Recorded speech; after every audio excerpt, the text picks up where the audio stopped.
Hey everyone, and welcome back to the Deserts and Garden podcast. I'm Nathan, and this is my wife Mia. If you're new here on this podcast, we share our daily highs and lows, but this is not just a highlight reel. Here is where we share the realities of navigating marriage, faith, and our life together with God's guidance every step of the way. So today, we're actually going to be expanding on yesterday's episode, so if you didn't listen to that, go ahead, pause right here, go back, check that out, come back. All right, welcome. So we're going to be talking about what it really means to be a light in dark places. Yeah, that's, a really tough topic. No matter really where you are, whether it's at work, home, or just even running errands, maybe getting gas, Our job as Christians is to reflect and glorify God. Yeah, I mean, we get it. It's not easy with cancel culture, with being hypersensitive, and the world just getting darker and darker. It can feel safer to stay, quiet, to not share our faith, but I think it's funny, you said the gas station thing. Several times after I would come home from the gym, I would stop at the gas station and I would try and be very nice, hi, how are you? I say this to you all the time. I think we live in Jersey, so they pump our gas for context. Yes. So I say, when it's freezing, I'm not getting out of the car. So I think it's so important to be kind. Hello, how are you? 20 regular. The Jersey official. And I'm so kind to them. And several times, people have been oh, wow, are you having a good day? And, people have, spoken to me. That's a testimony right there. You can tell that, that made their day, that someone, genuinely didn't just look at them as servants. Absolutely. So, yeah, I think, it is hard. Even just saying, God bless when I leave to, that's in my head, oh, what if they don't believe in God?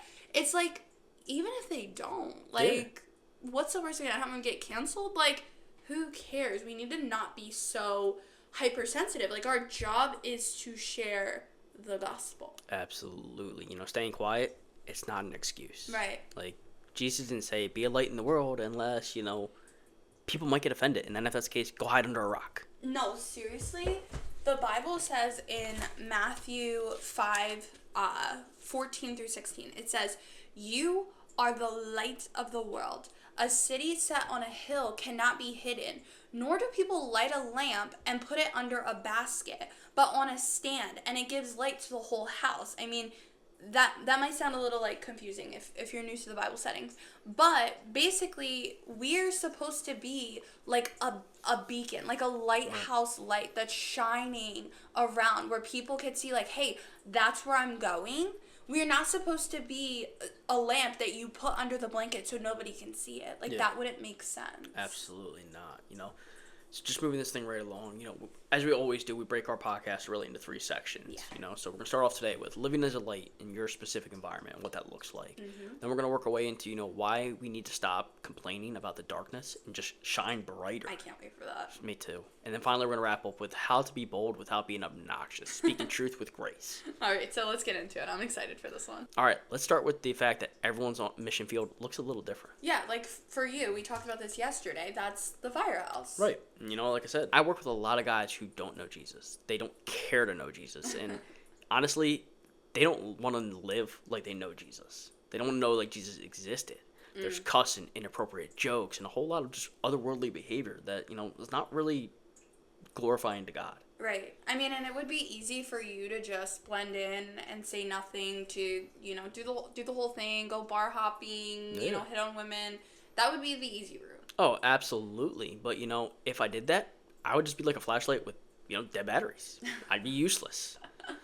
Instead, like I said yesterday, I want to be consistent. Mm-hmm.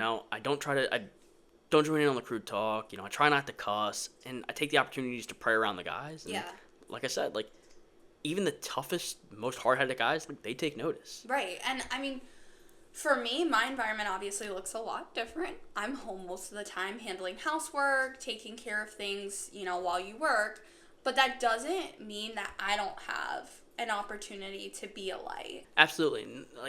Because you're still influencing people through conversations with friends, through how we run our home and even on social media. Yeah, I mean, honestly, it's those everyday moments where being a light really matters. I don't need a microphone or a stage. I just need to be faithful where I am. And where that shows up is in, small groups. Like we have our Bible studies at our church, which we call crews, and I'm, part of a wives crew, and we have grown and gotten so close together. And I've talked about some of my wife's friends and some of the advice that they've given me, over this past year, and how that has bled into our marriage. Yeah, absolutely. And I mean, let's just break that down even further for a second. We can't express enough on this podcast how much a good biblical community that pours into you is really just a necessity for day-to-day living. Yeah, we should probably do a whole episode on. Oh, absolutely. And what the characteristics of like what that looks like. One of the characteristics we're going to highlight right here is, a lot of Christians, they like to complain about how dark the world's getting. How bad it is out there. How, this generation's going to be the last generation. How the end of the world's coming in.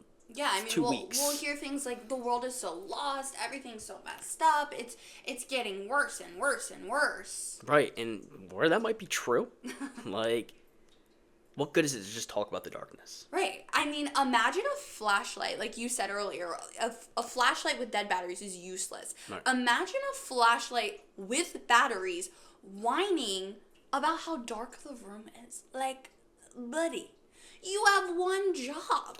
Exactly. Jesus didn't tell us to sit around and complain about the state of the world. Like, he told us to be a light in it. Like, shine bright. Seriously. Philippians 2:14. It says, "Do all things without grumbling or disputing, that you may be blameless and innocent, children of God without blemish in the midst of," so not in a perfect world, no, in the midst of a crooked and twisted generation. This ain't new.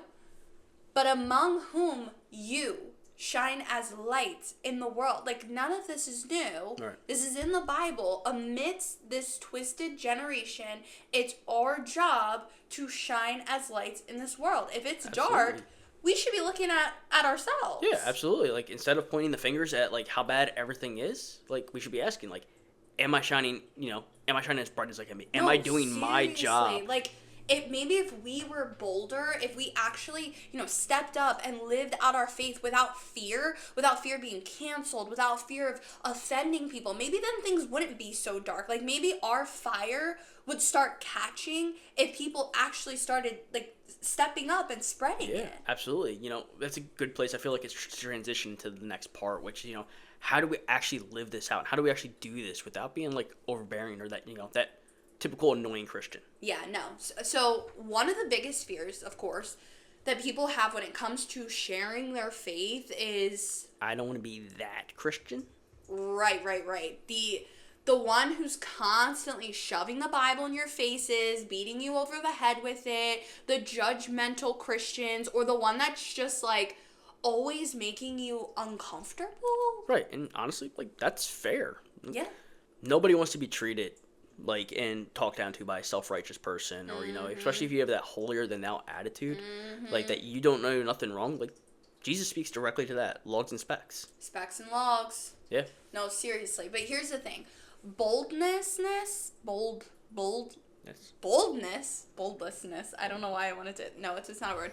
Boldness doesn't mean obnoxiousness. Jesus was bold, but he was also full of grace, and he spoke the truth, but he always did it with love. Yes. Jesus was the perfect embodiment of love and grace. Always the perfect balance of truth and grace. Yes. So in Colossians 4:6, it says, "Let your speech always be gracious, seasoned with salt. We are the salt and the light of the earth." It continues and says, "So that you may know how you ought to answer each person." Like, absolutely. It is our responsibility to know how to have conversations with other Christians. If you get overwhelmed and flustered when people ask you about God, get in the Word more. Oh, absolutely. Listen to podcasts, listen to, books on how to do, do life better. Yeah. Because it is our job ultimately to, to talk to people about this and spread the word of God, It's not really about yelling Bible verses at people.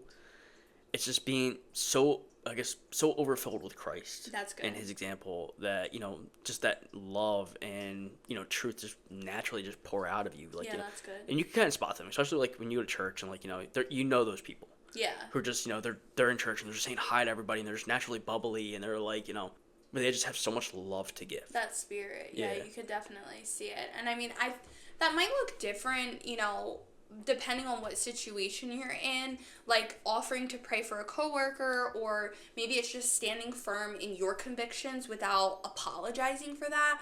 Or it could be as simple as just being kind, like just having a joyful presence. That makes people curious about you, especially Absolutely. now with like people being so wound up. Absolutely. And when it comes to those moments when we actually have the opportunity to share the gospel, like we're talking about those real opportunities, Yeah.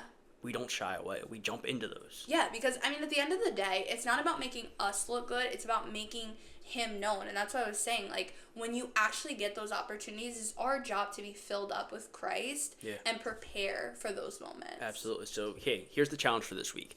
Wherever you are, whatever you're doing, find a way to shine brighter. Yes, whether that is being intentional about how you treat your spouse at home, standing firm in your faith at work, or speaking the truth when it is uncomfortable. Don't hide your light. Hey, and I want you to remember this. If you've been playing it safe, staying quiet because of fear or cancel culture, rejection, whatever it is, none of that changes your calling. Mm-hmm. Our job isn't to be liked. Our job is to be faithful. That's good. Our job is to spread the word. Right. So if this episode has encouraged you, please let us know. If you're listening on Apple Podcasts or Spotify, be sure to leave us a review. It really helps us reach more people with the gospel. Yeah, and if you're watching on YouTube, smash that like button, drop a comment below, and don't forget to subscribe. Right. Thank you guys so much for listening to the Deserts and Gardens podcast. Until next time, walk in love. Live with purpose. And trust God in every desert and garden. See you guys.